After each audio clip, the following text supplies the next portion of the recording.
Hi everyone, my name is Regina Romandetti, and for this video discussion, I will be reviewing the article Faith and Assimilation, Italian Immigrants in the United States by Stefano Garlucci and Marco Tabellini, which was published in the Economic Journal in 2025. To be able to better understand the topic, I also use sources from Michael Fransoni's work on the Scalabrine Fathers and the Liberty University lecture by Roger Schultz and Samuel Smith on historical interpretation. This article examines the role that Italian Catholic churches played in the lives of Italian immigrants in the United States between 1890 and 1920. During this period, more than 4 million Italians immigrated to the United States, making them one of the largest immigrant groups in the country. The authors argue that Italian Catholic churches served as much as more than places of worship. They became centers of community life that helped immigrants maintain their faith, culture, language, and traditions while adapting to their life in America.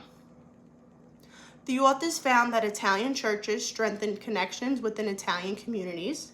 Churches provided spiritual guidance, social support, education, and opportunities for immigrants to interact with one another.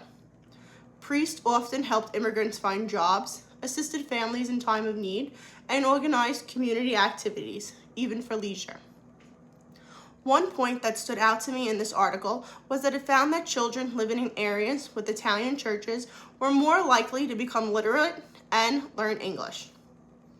One strength of this article is the amount of research that supports its conclusions.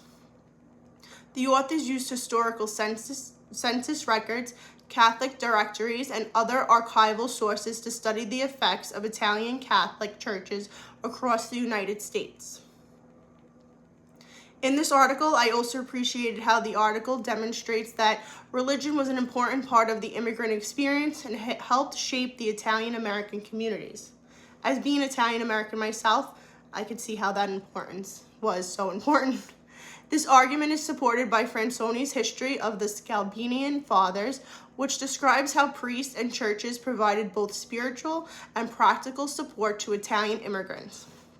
Another strength is that the article challenges the common assumption that assimilation is easy and straightforward.